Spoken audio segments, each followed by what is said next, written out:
Inilunsad na isang steering group ang Policy Program Development on People-Centered Primary Healthcare for All Pasigueños. Nagkaroon ng makabuluhang talakayan para sa universal healthcare o sa usaping kalusugan nitong Miyerkules sa Maybungay Rainforest Park. Sa pangunguna ni Dr. Fernando Melendres, mga eksperto, civil society organizations, government officials at iba pang stakeholder ay nagkaisa upang itulak ang pagsasakatuparan sa pagtutok sa primary healthcare para sa lahat.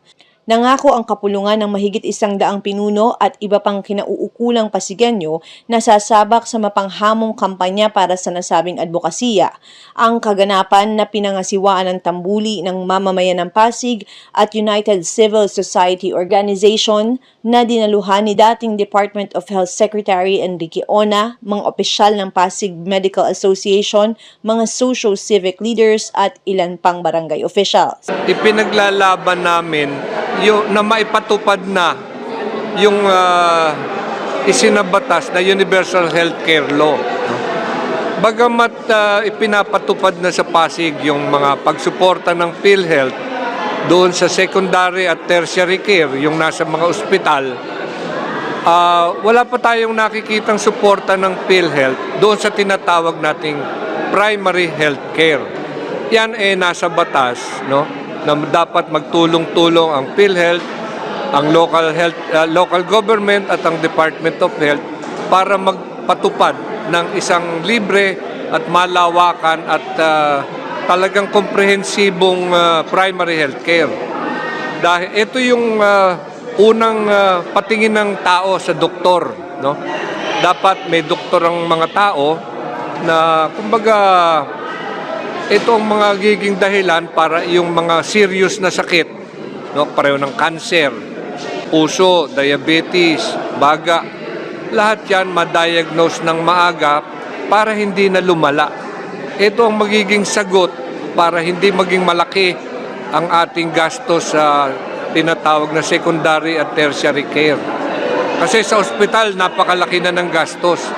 Pero kung outpatient lang, maliit lang ang gastos dito. So ito, nasa batas na, dapat siguro ipaglaban na ng tao ito at sama-sama tayong lahat dito, ang mamamayan, ang mga namumuno sa city, ano? Lahat ng taong bayan, pati mga doktor, lahat tayo involved dito. So walang politika rito, walang magaling na lalaki rito, lahat tayo sama-sama magtatrabaho. Ito, simula pa lamang ito, maimpormahan ng tao na mayroong ganitong programa. At siguro dapat palawakin natin itong programa na ito at perpektuhin natin hanggat maaari.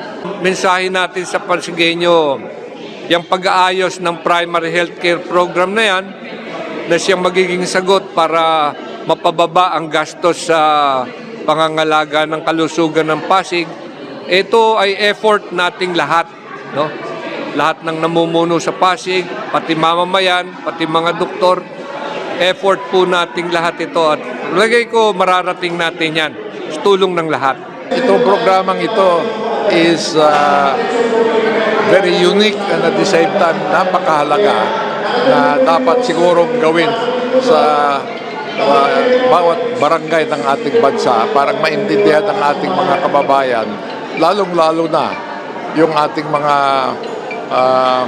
nasa ibang lugar na hindi kaagad nakakaabot ang mga balitang ganito, na magkaroon ng ganitong gathering para maipaliwanag ng husto ang ibig sabihin at ano ang mga benepisyo na naibibigay ng ating bagong programang tinatawag na kalusugang pangkalahatan or universal healthcare. Ang akin sigurong mensahe is kung sana itong ganitong paraan, ganitong fora or forum ay magawa sa lahat ng mga barangay sa ating buong bansa para nga mapaliwanag at maintindihan ng ating kababayan ang mga karapatan nila at ano ang mga naibibigay ng ating gobyerno sa pamagitan ng ganitong paraan. Ang role ng Tambuli ay palakasin pa yung partisipasyon ng taong bayan sa pamamagitan ng mga iba't ibang organisasyon tungo sa iba't ibang advokasya. At itong ang pinangunahan ni Dr. Melendres ay isang major advocacy na sinusuportahan ng Tambuli at ng iba't iba pang mga organisasyon. Napakahalaga sa atin itong primary healthcare dahil dito dapat sinisimulan ang pangangalaga ng kalusugan ng mamamayan. Ang nangyayari kasi sa tertiary at doon sa secondary, dyan na yung nakakasakit ng malala, dyan na yung inooperahan, dyan na yung mas malaking ginagastos ang gobyerno. Samantalang sa primary healthcare, maiiwasan natin yung paglala ng mga sakit at baka hindi ganun kalaki ang gastusin sa secondary and tertiary healthcare. So, napaka madiin ang tambuli ng mamamayan ng Pasig at katuwang ang iba't iba pang mga organisasyon na itulak ang programang ito. At bahagi din ng aming campaign ay isama ang mga opisyal ng pamahalaan para makilahok at makiisa doon sa aming pinaglalaban na advokasya. Primary healthcare for all. Primary healthcare na dapat suportahan ng lokal na pamahalaan. At ang pangarap namin, kung sakali magkakaroon to ng mga mayor na tagumpay sa bayan ng Pasig, ay kumalat ito na parang sabi nga nila, parang virus sa buong Pilipinas, lalo na sa pamumuno ni Mayor Vico. Pag nakakita ang mga mamamayan ng magandang halimbawa sa Pasig, ay mas malaki yung matutulungan natin sa buong bayan.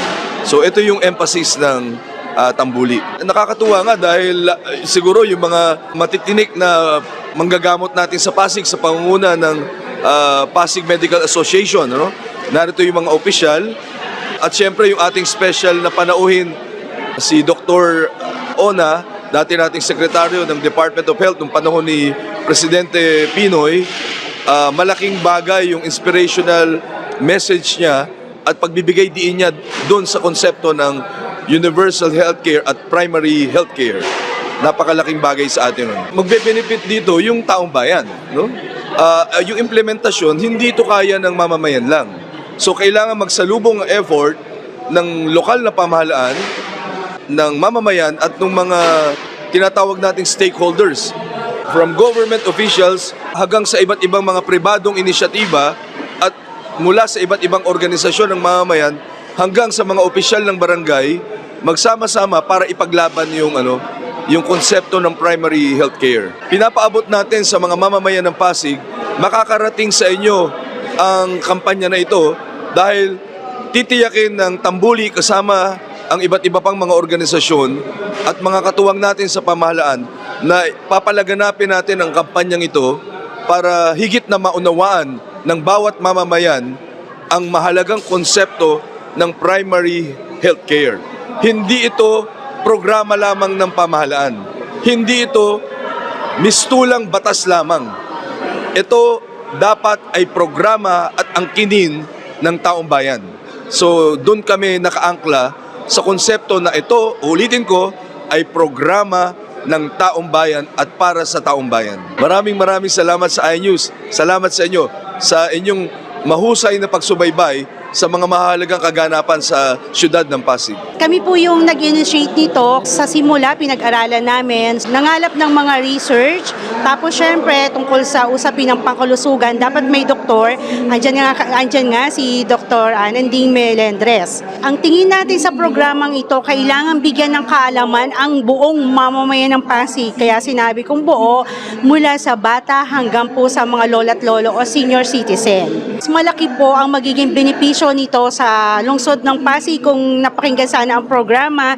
Sinasabi dito na meron na talagang batas, na isang batas na ang kailangan na lang ay iangkop, ibigay sa mga mamamayan. Yung sinasabi kasi natin, di ba lagi, bawal magkasakit. Lahat tayo, bawal talaga dapat magkasakit, pero hindi naiiwasan.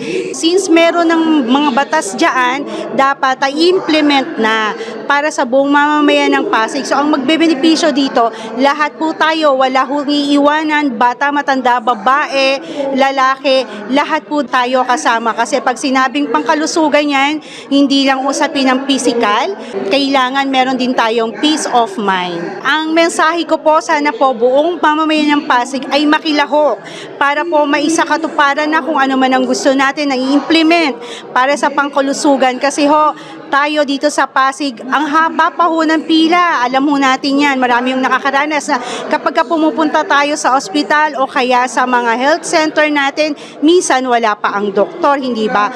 So dapat lahat po tayo ay makilahok para ho makamtan na natin ang mga dapat pong mapunta sa atin pagdating sa kalusugan. Ako si Luan Peñano para sa latest ng iNews Pasig.